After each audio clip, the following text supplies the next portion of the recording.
By 2004, Blizzard Entertainment's Warcraft series was one of the most successful in all of strategy gaming.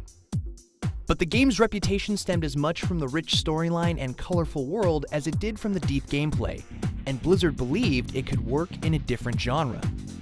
So it was that they decided to make a game that explored that entire world at a more personal level, trading armies for heroes. The new game would allow gamers to do whatever they wanted in a gigantic space filled with quests, monsters, and endless loot. Massively multiplayer online role-playing games, MMOs for short, were popular in the mid-2000s, and the studio hoped their new Warcraft venture could be as big as EverQuest. But when it released in November 2004, it blew away their expectations. Their initial goal of 400,000 units sold in 12 months was achieved in 1 month. Almost immediately, they reached the point that every business hopes for and dreads. Their demand outpaced their supply. We definitely failed to accurately predict what the demand for it would be. There was a point at which, shortly after we launched in North America, we literally stopped shipping copies of the game to retailers because we couldn't keep up with the demand on our infrastructure. As 2004 turned into 2005 and the rest of the decade, the guys from Irvine still had no idea just how big Warcraft's world was about to get.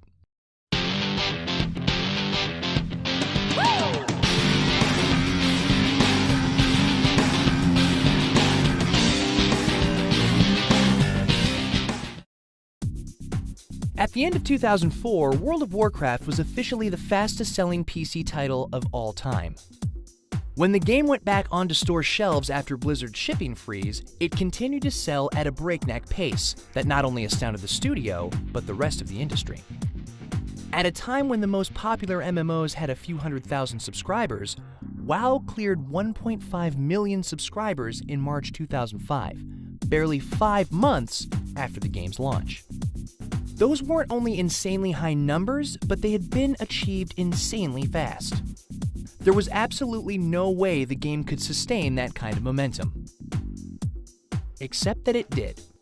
By August, they had 4 million subscribers, and by next March, 6 million. And all of them were paying a monthly fee. While this meant unparalleled profits for Blizzard, it also meant that fans demanded something in return. What they got were frequent bug fixes, balance tweaks, and brand new content. Big as the original game was, it only got bigger with time, with new areas to explore and new items to collect. For World of Warcraft, that team needs to exist and create content for World of Warcraft and support that game and support the game client indefinitely, right? Because we have people that are paying a monthly subscription for that experience, and you can't just abandon it. Not that we ever abandon our legacy products, but we definitely scale down the amount of resources that are devoted to them. And with World of Warcraft, it's the opposite. We have to grow the number of resources that are devoted to that experience. It went on to be the best-selling PC game of 2005, and of 2006, too. But Blizzard refused to rest on their laurels. As good as their free content updates were, they knew that to really keep interest in the game, they'd have to drop something a lot bigger. And so in January 2007, after another beta testing period, Blizzard released World of Warcraft's first expansion pack, the Burning Crusade. It opened up brand new areas to explore, brand new races to play, and brand new quests to do. It introduced a flood of new items and raised the maximum level a player could reach. There was nothing dramatically different in the expansion. It was just more of the same experience that had already hooked players for 2 years. Aside from being a reward for players starving for new adventures, the expansion pack was also meant to revitalize interest in the World of Warcraft as a whole. In this regard, it did alright. It just sold 2.4 million copies on its first day alone, which was not only 10 times what the original sold on day 1, but was more than any other PC game had sold in its first month. When you have a game whose expansion pack obliterates sales records, you know you're onto something. Oh, and that same month, they cleared 8 million subscribers. Must be a coincidence. And the numbers kept going up and up, as World of Warcraft's sterling reputation refused to tarnish. In June 2007, 9 million subscribers. In January 2008, 10 million. In October 2008, 11 million.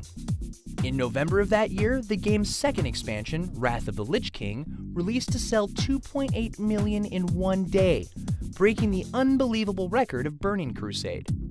And yet, despite this massive popularity, the game's subscriber base finally began to plateau. Where the game had been regularly adding 1 million players every 6 months, the rise from 11 to 12 million took 2 years. From the outside, it looked like WoW might have finally reached its peak. But Blizzard never played by ordinary rules. We exceeded 10 million, we announced 12 million. It's hard for me to imagine where we can go, but there's markets that we haven't even really put the game out in yet. I mean, there's places like India where there's 1 billion people. At some point, that's going to be a place where there's a market for games. Then at BlizzCon 2009, Blizzard announced their third expansion, Cataclysm. And this one was a whopper. Where earlier expansions had unveiled new territories to explore, this expansion would instead upend and destroy all the territories players already knew. The entire World of Warcraft would be remade into a brand new space. It was the greatest single change in the game's history. It is very different, and it is dramatically bigger. With Burning Crusade, we did 10 levels of content on a new continent. With Wrath of the Lich King, Northrend, new continent, 10 levels. To go back and revamp the original continents is like that much more work. The size of the patch that we had to deliver to players in preparation for the launch of Cataclysm was huge, by far the biggest yet, probably the biggest we'll ever do. As a point of fact, this Sundering of the World event wasn't even tied into the expansion. Even players who never bought Cataclysm would see their lands torn apart. On November 23, 2010, Blizzard released a patch to all WoW players that forever changed the World of Warcraft. Old quests and areas were never to be seen again, as new quests populated the scarred landscapes. While Blizzard cites the Sundering of the World as a narrative choice, it will also have the effect of rekindling interest in the game. With a whole new world out there, even gamers who had set WoW aside will have a reason to try it out again. And with Cataclysm about to release, Blizzard might just be able to start adding subscribers at breakneck pace again. Even if they never go one player past 12 million, that still means they've created a virtual world with a population bigger than Belgium. And that entire population is paying a monthly fee, believed to net Blizzard about $100 million a month, or $1.2 billion a year. Most companies would consider that a success beyond belief, but Blizzard isn't most companies. I look at World of Warcraft and our 12 million active players, and I almost think that that's boutique by some of today's standards, right? If you look at some of the social networking sites and the number of users that they have, and the games on the social networking sites and the number of users that have and players that have experienced those things, 12 million active players could arguably be considered small. Going forward, Blizzard will continue to expand on the World of Warcraft for as long as players want them to. Given the sheer momentum of the game, that should be another few years at the bare minimum. MMOs in general have notoriously long shelf lives, and WoW is the biggest there's ever been. In many ways, Blizzard is paving new ground. One of the things that we say at the leadership level is that we can do anything we want. It's just a question of time and resources. Creativity can't be scheduled, right? And with that in mind, you never know when and where the best ideas are going to come from. And we keep a big, long laundry list of features and ideas and things that we can do. And we're always adding to that list, and we're always reprioritizing that list. I would say that we do not have a definitive, well-documented plan for what we want to do for the future of World of Warcraft in terms of how many expansions we want to do and what the major features and stories around those expansions are. That's a always an ongoing dialogue that we're having as a leadership team with the development team. No one knows how long it can last, not even Blizzard.